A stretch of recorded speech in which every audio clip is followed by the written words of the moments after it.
What is happening, Bairns? Welcome to In the KM, One South Standards point of view on all things navy blue. As always, I am your host Ray, and in today's video we are here to talk about that scoreline right there. Falkirk dos, Airdrie'S / Clydebank, you get the shtick by now, 0. So, a few things to go through in today's video as well, off the back of that. What I want to do first of all is just based on a conversation I was having with a guy called Derek, shout out if you're watching, mate. I was speaking to him in the Graham Hotel before the game yesterday, and he couldn't actually remember my name. He says I don't really mention my name all that much, so allow me to make sure I'm properly introducing you all to myself. I'm Raymond. The bastard. News travels fast. Okay, with that out of the way, what I want to do as well is just let you know a wee bit more about how my day looks when I go through the games. It seems like folk are interested in it, so I'm coming through the games from Ayrshire. I usually, my day starts about like 10 in the morning, jumping on a train through to Glasgow and then connecting at Glasgow and coming through to Falkirk from there. Now I know that there are some far-flung bairns out there that travel from all over the place as well, so like if you happen to be crossing through Glasgow as well, I'm more than happy to head through ways as well. You know, more merrier as far as I'm concerned. So I know there was somebody on the COYB page saying that he's stayed in the east of Glasgow. Sorry mate, I forget your name. But like if you're travelling through via train, I'm always travelling through that way for all the games, so give me a shout. I'm more than happy to sit and talk shite about this football team the whole time, which leads me as well on the way back. Actually, we bumped into a boy that was in hospitality yesterday. His name's Jack. Shout out to you as well, Jack, if you're watching. Spoke to him pretty much the whole journey back from Grahamston to Glasgow as well. It's great crack. Love talking to fellow supporters, especially as well, you know, people that watch the videos. It's absolutely class. But aye, my day starts about 10, usually head through. Sometimes I'll go down to family's house in Grangemouth, see my father. Other times I'll just head straight into the town and go to pubs. Generally speaking, it's usually a toss up between the Wheat Sheaf, the Graham Hotel / Elliott's, or Behind the Wall. It's usually one of those. Speaking of which, by the way, after the game yesterday, and I don't know if I'm just an idiot here, if I'm a total moron and I didn't realise this, but just in case there's anybody else that doesn't know this, at Behind the Wall, if you keep your Bairns lotto ticket, you know, the ones that are £1, and they call it out at half time, you get a £1 discount off a drink at Behind the Wall. I went up for a drink after the game and I seen folk handing these over, and I was just like, let me see that, and I asked for the ticket from my partner Laura, and I was looking at it, it's like, it says £1 on there. I've been buying these tickets for I don't know how long, and I just totally didn't even think of that. So just in case there's anybody else out there that's doing themselves out of a discount, because you can use it off every drink, and I seen folk with big wads of them, they're like making it rain with them, like geese some. Get what I mean? So, aye, the day starts with going through there.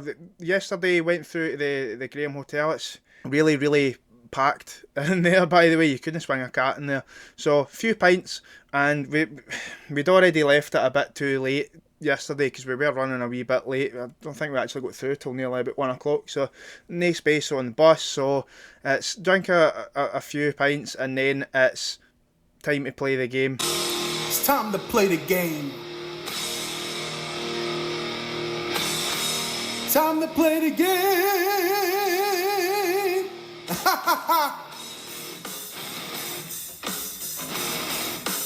And we walk then to the stadium. So in terms of how the game looked then, so we went into this game with the lineup that I expected, and some folk were slaughtering me for saying that Ross McKeever wouldn't start and that we would stick with Oliver, but I was about 99% sure that would be the case. It would just be so out of character for John McGlynn to bomb somebody out the team that's been playing well. It wasn't a surprise in the slightest that we stuck with Gary Oliver up top. Really, I could read out the lineup, but it was unchanged for Morton. He's ken by now what that lineup is. You can pretty much predict it. The McCann, Henderson, Graham and Adams at the back, Nicky and goals behind them, Tate and Spencer with Nisbet in front, with Ross on the left, Miller on the right, and then Gary Oliver, of course, up top. So how did things start to pan out then? Well, I thought that it wasn't the most polished start to the game, I think, but I wonder, and this is something I wanted to ask you your opinions on as well, so please do let me know. Again, I want more comments, I want more engagement, but let me know what your thoughts are on this, because the remembrance service we had before the game, right, it was immaculately observed, and full credit to everybody in the ground for that. Really, it's amazing. Now, I'm not one of these people that's like a poppy thumper. I don't know what you would call that. I don't mean that in a disrespectful term. I mean, I'm not like wanting to militarise the use of the poppy and get wound up at people that don't wear them, and oh, this player didn't observe it, and somebody didn't do this. But it's just, I think we do it the right way. It doesn't feel too intrusive. It feels respectful. It's no like certain football teams, and you know fine the teams I'm talking about, where it's like they want to go so far in one direction to show how amazing they are at observing it, and then the other ones don't want to, and then it just ends up being more a back and forth than actually anything to do with marking remembrance. I feel like we do it the right way. I feel proud when we do it. I think it's respectful. Again, I'm not really, I don't want to get into the politics yet, because I think that when we start talking about politics, poppies and remembrance and that, I just feel like we're kind of losing the point. Do you know what I mean? Am I making sense here? But the issue that I've got is that whilst it's immaculately observed and it's really good, I think that asking the players to stand there for about 10 minutes when they've already done their warm-up and that, I feel like, and I'm not making excuses here, but I do think that it can have an effect on the performance, because we looked a wee bit sluggish to start with. That's what I was saying to Johnny that I was standing next to anyway, and he agreed. Maybe we're both idiots, I don't know. But the fast start that we've become accustomed to, I should say, I don't really feel like it was there. We took a wee while to get going, and Airdrie grew into the game a wee bit, and that's exactly the thing I was nervy about before that a ball was kicked. And just as a sidebar to that as well, troops, is that I've seen a lot of discourse online, playing Bovril, Facebook, Twitter, X, etc., where there's this feeling of maybe being a bit disappointed. It's a great place to be in, that we can beat a team 2-0 at home. It's a great sign of the times. But here's the thing: when we go up this season, when we win the league, we'll not be doing it as princes, we'll be doing it as kings, and we'll be partying like it's 1999. Make no mistake about that. But it's, the thing is that this was always going to be a tricky game. Like, anybody that was expecting this to be 5 or 6-0, and there's things we can talk about in this game where maybe it could and probably should have been more, but I was, like I said, I was nervy going into this game, because there was so much expectation that we were just going to roll over them. And the thing is, when a team's staring at the real possibility of relegation,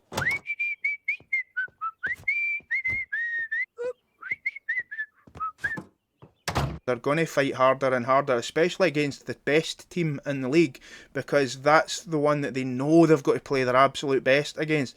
And whilst we created loads and loads of chances, and we probably should have scored more, Airdrie did look alright at points, particularly in midfield, but I don't know if that's maybe just down to us being a wee bit sloppy. I thought, I don't think that this was necessarily Dylan Tate and Brad Spencer's best games in a Falkirk shirt, to be honest. And look, you know how much I love Brad Spencer, so it pains me, it kills me to say that, but we were a bit careless in possession in midfield. We were too many turnovers of the ball, and we were just making it easy. We weren't making Airdrie have to work really, really hard to get the ball back at times. But we kept going, and we did create the chances, as I say. And when we do finally get the goal, it's a great bit of play from Caelan Adams, first of all, as he gets the ball from a throw-in, and he tries to hit a low cross in the box, which that's something we done really well throughout the game, actually. Just as a sidebar to this, that we stopped the thing. There was a couple of occasions of this, actually, but for the most part we stopped that just lumping it to the back post. I mean, how many of you have said this exact same thing, where we put a ball high into the box to the back post and there's nobody there, and you're just like, that's a great ball, but how good a ball is it when there's nobody on the end of it? Why are we hitting a ball to the back post when there's nobody there? So it looks like we have tried to tweak that a wee bit, where we are trying to play a bit more like low crosses, and it's no surprise that we end up scoring a goal later on in the game, and we scored the last week from a similar type of situation as well. But Caelan Adams gets the ball from a throw, and he hits a low cross and forces the ball out for a corner. Spencer whips the ball in. It's kind of half cleared, and then it falls to Hendo, who manages to spin and then passes the ball straight to Caelan Adams, who's got an open goal basically. He can't miss, and he makes it 1-0. The interesting thing is that I'm looking at flash scores here, and Hendo doesn't get an assist for this. Now, let me just put the goal up here now, actually. So I'll just put it up right here now. Whipped in with a good bit of height. Missed by Graham. It might just drop for Adams!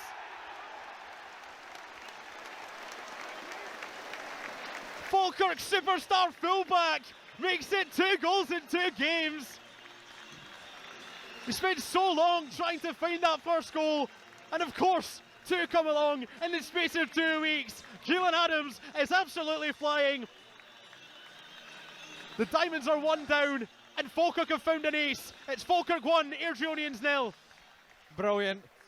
Good corner in, the outswinger in towards Henderson and Graham. It's nodded down, it kind of falls to Adams, but he's got the composure just to control it and then slot it home. There was lots of bodies around them. He did well to find the empty space. Right.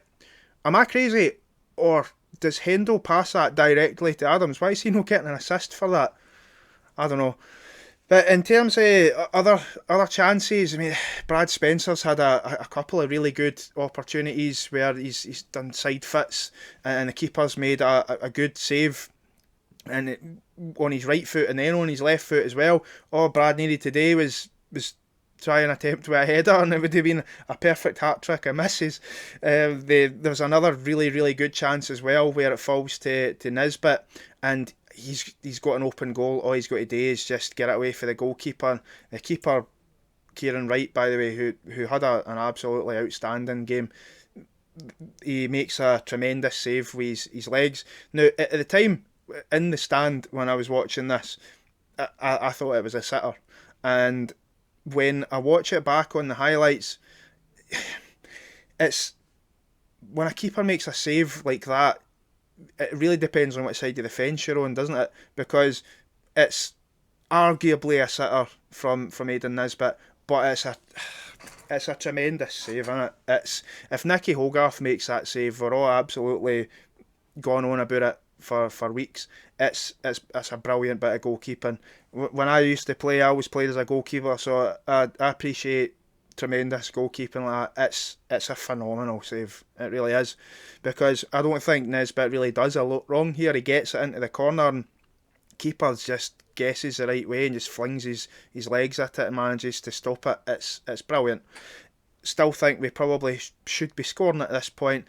There's then another opportunity where there's another low ball played into the box. I think this one's Caelan Adams, I could be wrong, and Gary Oliver, all he's got to do is get the right connection on it and just direct it into goal, and he manages to get it wrong, and it sort of trickles wide. Already, with what I've described there, the 2 shots for Spencer, the chance for Nizzy, and then the one for Gary goals as well. I mean, we could easily have been 3-4-0 up at half time alone. Airdrie had a half chance where they put the ball well over the bar, but I mean, we weren't really in any sort of danger. We weren't really all that worried. But at the same time, at half time, there was that thing in the back of my head. Now, anybody that's watching this video that plays Football Manager knows exactly what I'm talking about. How many times have you seen this movie before where you're dominating, you're 1-0 up, and you just can't put the game to bed? Their keeper's having a blinder. You just know that you're going to go all the way to the 90th minute and then a highlight's going to come on and they're going to get a corner and you just know what's coming. It was kind of like, mind the game against Bonnyrigg Rose, that's the kind of fear I was starting to get, where it's like we just can't put the game away, and there's this sense of inevitability that's like, it doesn't matter what we do, we're not going to get the second goal because their keeper's just having the game of his career at the moment. And the good thing is though, we did get the second goal, and it's another bit of tremendous play from Keelan Adams, who he had a brilliant game, by the way. Like, this boy is just... What can we say about Keelan Adams that hasn't already been said? Like, the boy's just got... He's just got it. There's an article that the Daily Record done about him as well. Do you know he was working in Costa before he got the call to come to Falkirk? Like, he's got to be pinching himself. Just the fact that this time a year ago he was playing in the Lowland League, and now look at him. Like, folk are genuinely talking about him being a future Scotland player, and it's not in a tongue-in-cheek way. It's in a, this boy is good enough now, and he's not even hit his potential yet, and he's good enough now to be in that conversation. You're not telling me guys like Tony Ralston are better than him. Sorry, I'm biased. You know, I'm wearing this. Of course, I'm going to talk up our own players, but when Celtic supporters are watching him, when we played them, and they're talking about how good he is, and they watch Ralston more than anybody else, and they're saying he's better. That's not even words coming out of a Falkirk supporter's mouth here. The boy's gone places, and I think that the sign, I already talked about this in the last video, but signing the new contract's a tremendous bit of business, because I think we can all accept that whilst we want to have him here as long as we can, we're not going to stand in his way either. And if he does get a big offer, which, like what's been reported, is that there's Premiership, and we're not talking about Scottish Premiership, we're talking about English Premiership teams looking at them. If that's the case, then we're talking big money, because we know that they've got some of that. They've got the cash to burn. And this is the thing with Scottish teams, is that we can't allow ourselves to be bullied anymore and accept all these lowball offers. Players going for like 100 and 200 grand and that, when teams have got transfer budgets of like 40 and 50 million. Nah, like, if he does eventually move on, that Conor McGrandle's transfer fee will not only be smashed, but it should be smashed by a good distance, because we know what we've got and we have to hold out for a satisfactory offer. We cannot be allowing prize assets to go for less than what they're worth. Aye, we need the money, but it's important that we make sure we're getting what he is worth, and that's what I've got to say about that. So, aye, the tangent aside, the second goal, Adams whips in a brilliant ball again, low, hard across the box, just like the opportunity actually against Livingston, the one that was disallowed. It's a similar kind of thing where he just hits it low and hard. Miller manages to get on the end of it, and it's 2-0, and then we can all relax. Because whilst 2-0 isn't a guaranteed scoreline, it gives you that bit of daylight. You're not wanting to concede a goal and then be dropping points straight away. And then, one thing, by the way, like, I'm going to chuck the highlight of the goal up here. Here's Nesbitt. Nesbitt and Adams. Nicking moves in the right-hand side. Adams sends it in low. And Magical Miller makes it 2. There's just no stopping Keelan Adams at the moment. What a fantastic bit of combination play down the right-hand side from Falkirk. Adams, the ball across, was perfectly weighted, and the seemingly unbeatable since the goal, Kieran Wright, has been beaten by Calvin Miller as Falkirk make it 2-0 against the Airdrie'S. Yeah, goal scorer, turn provider, Keelan Adams. Excellent run in. Great weight on the ball from Nesbitt, and then Adams just cuts that across goal. And Calvin Miller on hand just to slot home past the goalkeeper. Really well worked move from Falkirk. One thing we've got to talk about here, Calvin. What's that goal celebration all about, mate? What's that all about? Explain yourself. What's the wee chicken dance, man? Like, it's like a FIFA celebration. I want to see the brick drop celebration. I want to see somebody do that. It looks painful. Like anybody that plays FIFA, you know the celebration I'm talking about, where they just sort of do that, and it's like they jump like a salmon and land on the ground. I want to see that celebration. Somebody do it. Come on, prove to me that anybody in the team watches any of these videos. Somebody score a goal and do that. Come on, shite bag if you didn't. So we make it 2 at that point, and this is something else I was talking about with Johnny that I was standing next to as well, is that I felt at that point we should make the subs and we should start bringing on the likes of McKeever and Morrison and that. But we waited a bit longer, and we didn't see McKeever until about 70 minutes in, when he came on for Gary Oliver, who I think he had a bit of an up and down game, Gary Oliver. I don't think he played bad necessarily, but he was just a bit unlucky with the chances. I mean, he had that one that I already mentioned that trickled wide, but then he also had another one, which was bizarre. It was like a clearance for the defender in the second half. He goes to clear the ball, and Oliver's at about the edge of the box, and it cannons off him and goes fleeing towards the goal and manages to go like about a yard wide.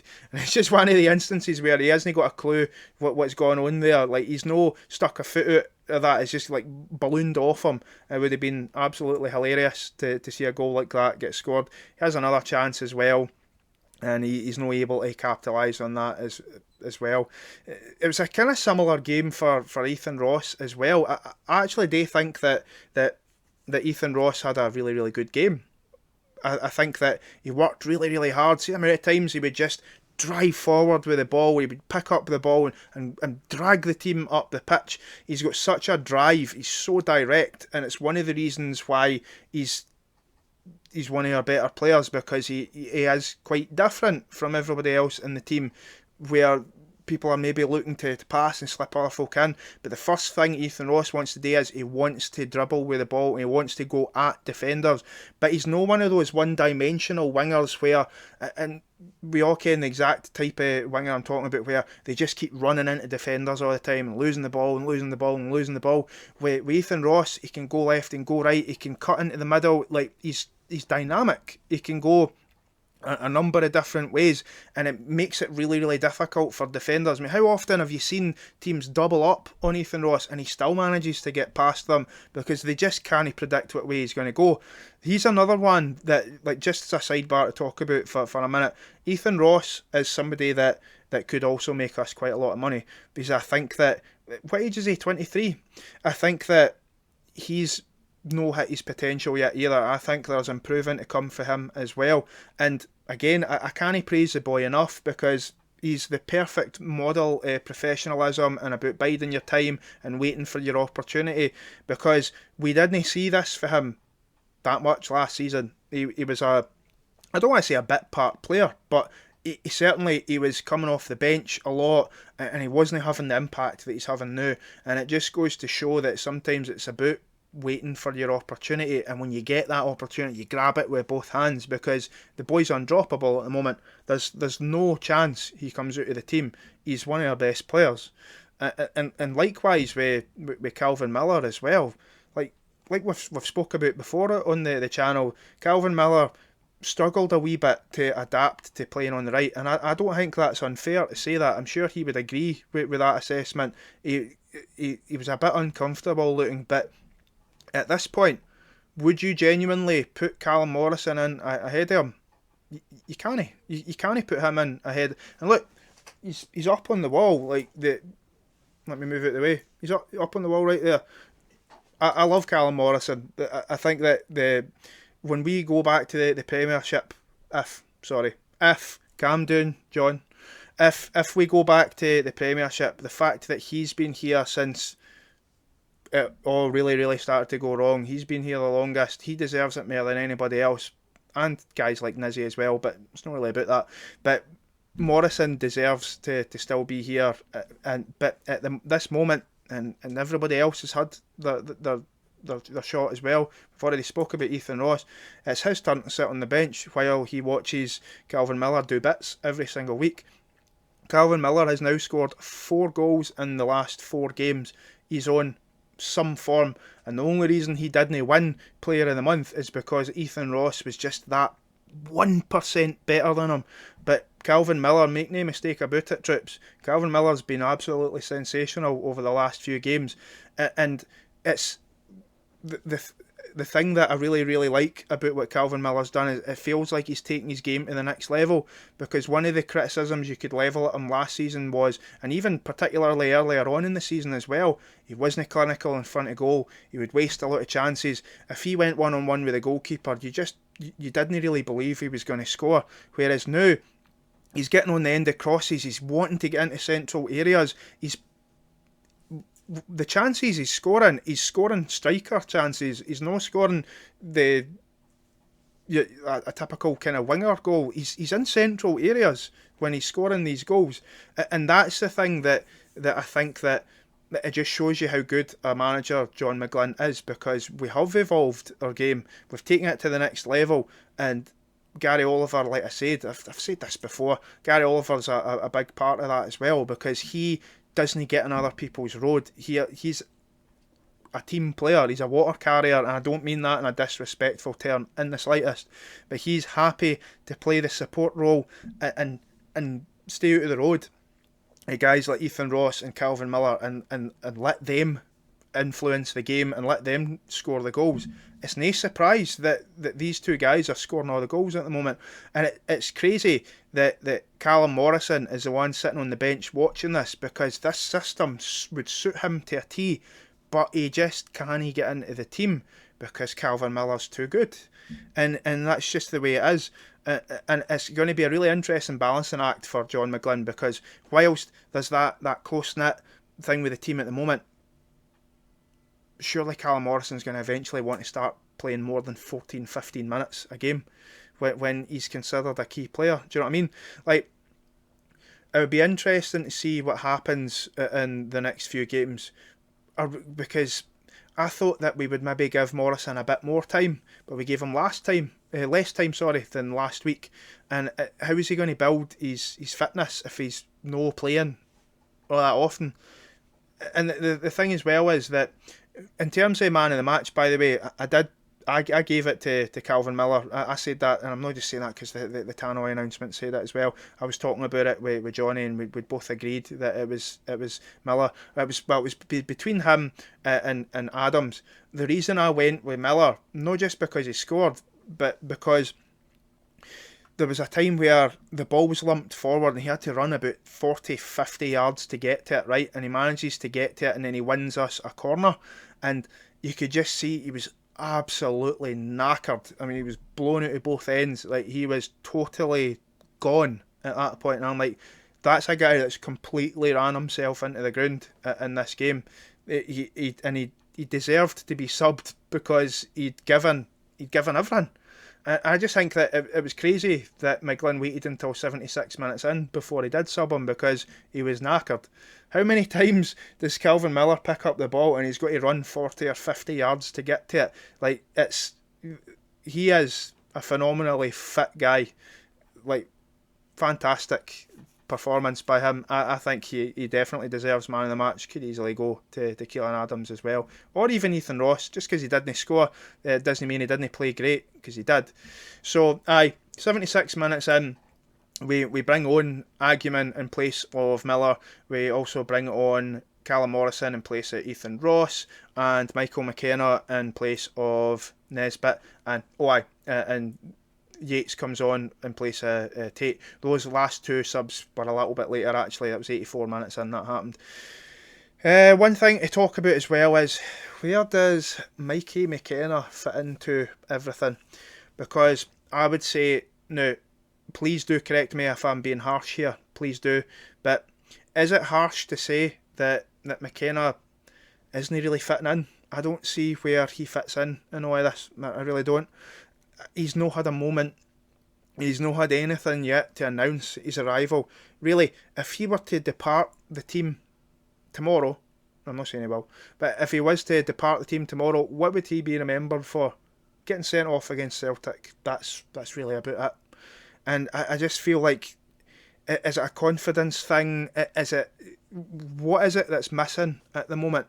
Because you even just think of the chance that he gets right at the very death of the game, where he's got that opportunity to announce himself and make John McGlynn have a decision to make about who's starting games, and Morrison cuts the ball back to him, and all he's got to do is get it on target, and it's probably a goal when it's 3-0, and he can't even get it on target, and it's. Like, I'm not want to sit here and criticise that. You ken that I like being really positive about the team. I'm all about the positive vibes. But look, we've got to talk about these things as well. We've got somebody in the team that I just don't really think is performing on the same level as everybody else. And it's disappointing, because we're thinking about, and we've spoken about this before, Troops, that if we do get promoted, we're probably not going to be able to spend very much, if anything, on the playing squad, because of this bullshit playing surface rule, which may or may not end up being rescinded, right? But if we just take it as that it's not going to be rescinded, we're going to be probably going with what we've got, not including loan signings, but we can't account for that. But is McKenna of the required quality to make a difference at that level? I've got to be honest, and I've got to call it as I see it. I don't see how he is. He's no giving me any indication that he is. Everybody else that plays a part, absolutely aye. I could see us doing damage against Premiership teams. But for example, if we get a couple of injuries and we're needing to play McKenna, I'm not convinced that he's got what it takes. Now, he's not started many games, but what the games that he has started, I've not seen it. So that's all I really want to say about that. This video is starting to run long here, so I'll not take up too much more of your time. But a couple of other things, let me just bring this up as well.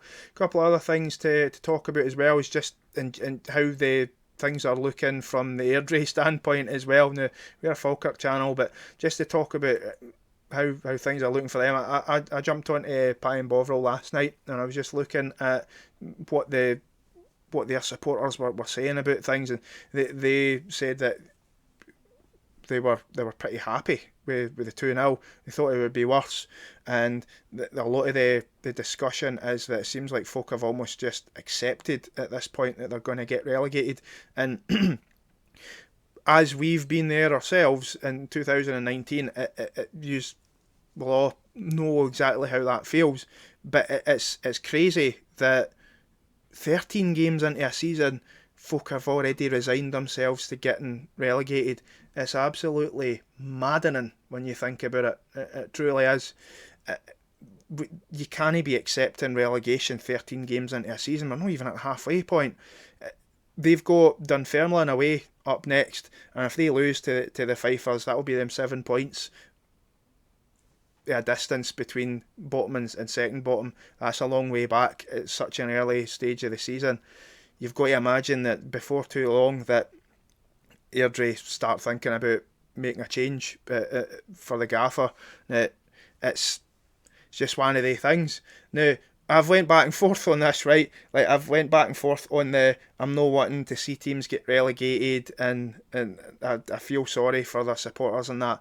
But then I went back and looked at posts from when that playoff game happened, and they were saying, I bet you're all feeling 6-2 the stomach and all that pattern. It's just like it's some divine karma that the teams that rubbed it in the most are the two teams that are bottom of the league, 9th and 10th respectively, whilst we are flying high and like stone cold smashing beers and drinking them 6 points clear at the top. It's divine retribution for the shite that we had to put up with, all the shite patter, folk coming on Pie and Bovril pages and every social media post, and just trying to rub it in at every opportunity. What you saying now? Yous are saying nothing, and it just makes me think this clip for South Park. Wait! Oh my god! Oh my god! Yes! Yes! Oh, let me taste your tears, Scott. Your tears are so yummy and sweet. Dude, I think it might be best for us to never piss Cartman off again. Good call. Oh, the tears of unfathomable sadness. Yummy. Yummy, you guys. Like, I'm enjoying it so much. I'm loving it. Like, get it right up, yous. It's amazing as well. I just want to actually say thank you, Airdrie. Thank you for that 6-2 defeat, because I think that and please correct me, Bairns, that if you think I'm talking shite here, that if we had went up that season, when we in the 22-23 season, there's no chance on earth that things would be going this well. I don't think we were ready. We weren't ready at all for what was coming.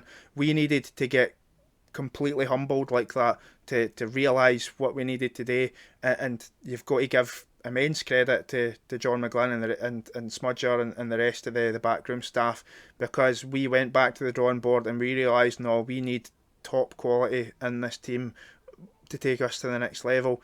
And it's no surprise we brought in the players that we are singing all the praises about every single week.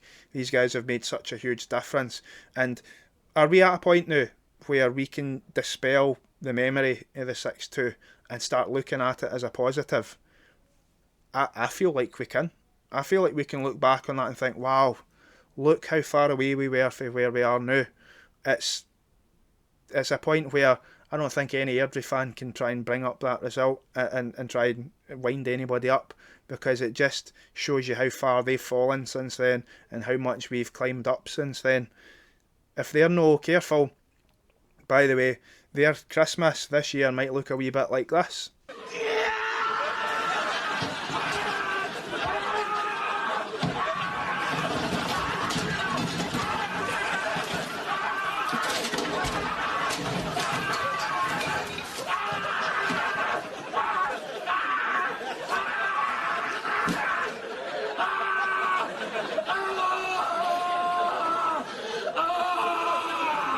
Right. Oh, that clip gets me every single time. So that's really all I've got to say about this particular game. This has been a bit of a long one. I've waffled on for long enough. I just want to say to everybody that watches the videos, thank you so much for watching. I really, really appreciate it. Genuinely, for the bottom of my heart, it means so much. I absolutely love it when folk want to have a wee conversation with me about things. I love that people take time out of their day to watch the videos. Jack that I spoke to on the train, Derek that I spoke to in the Graham Hotel, anybody else that wants to talk, I'm approachable. Means so much. Thank yous all so much for watching. Just as a reminder, before I sign off, my name is... I'm Raymond. The bastard. News travels fast. Thank you all so much for watching. Hope you enjoy the rest of your weekend. All the best, and I will be back at some point during the week, probably Thursday night, where we can talk about the trip to Livingston next Saturday. Take care, Bairns. Bye bye.